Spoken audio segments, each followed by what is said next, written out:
by S.M. Andrews. Forward. Hello, dear reader. Let me begin by both thanking you for reading this short story and giving you a brief history of the work you're about to read. This is quite probably the shortest finished work I've ever completed. It was done so as to fit a format to be submitted to a lit mag. Sadly, I missed that deadline, but their loss is your gain. I enjoyed writing this story, and truth be told, I've often toyed with this being the first chapter in another novella or novel. I'm still toying with that idea. While this is currently for sale as a Kindle ebook, I'd much rather release it this way, free of charge and edited to add what I couldn't with my submission limitations. Think of it as a free gift as you mull over your decision on following me down the ever darker, ever more mysterious, ever more wonderful worlds we will explore. For now, sit back, relax, and enjoy the ride. For you never know what sudden turns may come upon you in the dark. Something beneath conscious sensation woke him from deep, dreamless sleep. His eyes snapped open, and he felt the heat from the body that lay next to him. His wife of almost 17 years radiated warmth like a stoked coal furnace. He smiled, thinking of how she was always complaining of being cold. He brushed her long blonde hair back from her face. He'd nearly fallen back to sleep when a noise brought Damien to sharp focus. The sound of metal being forced, but muffled by distance and walls. Deep in his mind, he knew what was happening. Someone was breaking into his home. Unfortunately, that knowledge had yet to float to the surface that was the swamp of his sleep-addled brain, though instinct blared an alarm in his mind. He gently eased himself up and made his way soundlessly to the bedroom door, the high-piled carpet soft on his feet and muffling his steps. He peered across the hall and saw his son through his own bedroom door. He was sound asleep, their small dog curled up beside him in the bed. Some guard dog, Damien thought to himself. He eased himself up to the corner of the hall and tried to peer around to his right, toward the front door. Toward his left was the kitchen. The small light over the stove they left on at night for bathroom trips showed him it was empty. Their entertainment center, a large repurposed chifforobe on the right, blocked his view of the front door. Quietly he stepped back and pulled his son's door closed. The cartoon monster from his son's favorite movie had a sinister cast in the darkness.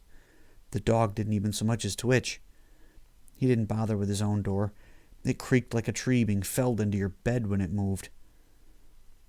There was about 2 feet from the hallway to the entertainment center, and Damien slipped up into the space, pressing his back to the paneled wall.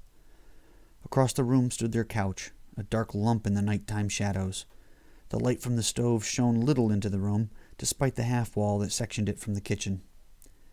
The sound of the front door whispering closed told him where the intruder was. A sharp smell, dry and cloying, assaulted his sense of smell. It was the stench of a long, unwashed body, and it clung to the inside of his nose. He was about to step around and confront whoever it was when the sound of a pistol slide being cocked brought him up short. Though he should have felt terror, incongruously, Damien felt rage well up inside him. His fists clenched, his jaw tightened until the muscles creaked, and he saw everything through a tinge of red. Damien leapt from his shadowy hiding place and faced the man standing just inside the front door. The man wore a jean jacket, the sleeves cut off, revealing what used to be a short-sleeved white t-shirt. It was now almost yellow with age, filth, and sweat stains. His pants were dark, but even in the dim light, they were obviously more denim. His greasy, unkempt hair lay dark around his face and to his shoulders.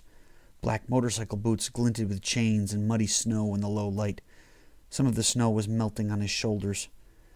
His eyes, deeply sunken and bloodshot, glassy in the reflected light, grew wide. A look of shock flashed across the intruder's pale, stubbled face at the sudden appearance. It quickly faded as he leveled the gun. "Look, dude," he said, voice as warm as the steel chain hanging from his belt. "We ain't gonna have no trouble. I'm gonna take what I want, and you ain't gonna die, right?" Foam dripped from Damien's mouth as he frothed with barely contained rage.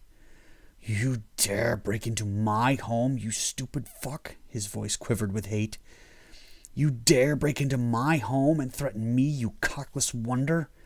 He took a step towards the intruder, who took an instinctive step back. The ground almost seemed to tremble with that step. Though the intruder remembered he was armed, there was a strange glint around the man's eyes before him. They almost seemed to glow red. It made him hesitate. "Listen, man, I'm gonna blow your goddamn head off if you don't back the fuck up." The intruder raised the gun to point it towards Damien's head. Damien giggled. Damien actually giggled. Without thinking any more about it, the intruder fired off a single shot. Damien's head snapped back as he dropped to the floor in a spray of blood. There was a scream from the hallway as Mary watched him fall. She screamed again when she saw the intruder aim the gun at her. He hadn't moved from just inside the front door, but the intruder could make out the outline of Mary through her thin nightgown, silhouetted by the light from the kitchen. He smiled and ran a tongue over his teeth.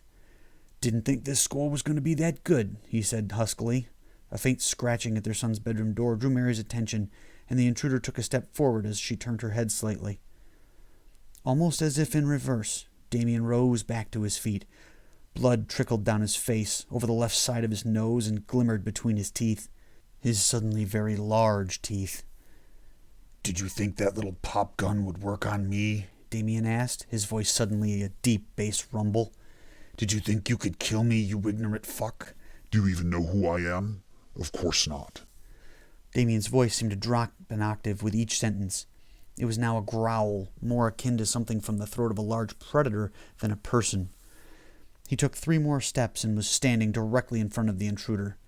"Ignorant meatbags like you don't have the IQ to know what the fuck they're doing or who they're trying to screw with. You will soon enough." The neat bullet hole in the middle of Damien's forehead closed and healed before the intruder's eyes. The lead slug, deformed and still hot, fell to the floor. The intruder had backed himself against the wall, gun pointed at Damien's chest, but quaking back and forth, terror writ plain on his face. He pulled the trigger, the muzzle pressed against Damien's chest. Damien gave a slight grunt, and in the smell of cordite and burnt cloth, his mouth grew, now filled with steak knife-length teeth. His eyes like burning embers. A small trickle of blood leaked from the corner of his mouth as it grew impossibly wider, literally from ear to ear. A ragged hiss exhaled from his mouth, the stench of sulfur and melting stone emanating from between those razor-sharp fangs. "I will enjoy you for a long, long time," Damien whispered. "You will keep me company in hell forever." The last word seemed to trail off as though it would never actually end. The intruder screamed, and his bowels let go as Damien reached down and pressed his left hand, the fingers now inhumanly long, to the intruder's forehead. There was the hiss of searing meat, and steam rose from between Damien's fingers. He breathed in like a gourmet would the smell of a masterpiece dish. Jerkingly, as if struggling against a massive weight, the intruder moved the gun to his own chin, pushed the muzzle into the soft flesh, and pulled the trigger. Blood, skull, and brain matter splashed against the wall around a neat hole in the drywall, marking the passage of the last thing that had gone through the intruder's head. Mary touched Damien on the shoulder, and he jerked as if stung. Damien, are you okay?" Damien shook his head and pressed his right hand to his own forehead, as if he suddenly realized he had the worst headache ever. He'd lost time again. "Yeah, I'm okay," he replied, his voice back to normal. "Guess I really lucked out." He hissed in pain as he pulled his hand away. It was sticky with blood. "How about you? How's Davy?" "He's okay. I ran in there as soon as I saw that you were standing up. I thought he'd shot you," Mary cried. "Well, his first shot grazed me." He pointed to a small furrow in his scalp. "And certainly shocked the crap out of me. The second shot must have been a dud or a blank, or maybe he just wasn't a very good shot." He shook his head, then winced at the pain. "I guess his last shot was good enough," he whispered. Mary didn't seem to hear him. I'm going to go call the police. I told Davy to stay in his room with Dasher until I come back for him," Mary replied. "You should sit down until the ambulance gets here." Shaking like a leaf, Mary turned and ran for the telephone in the kitchen. As she turned away, Damien's expression grew thoughtful and withdrawn. With her back to him, his eyes momentarily flashed red. In his mind he heard screaming as though a man were being roasted over a slow fire, and he grinned. "So your name is Otto," he whispered. "Welcome home, Otto."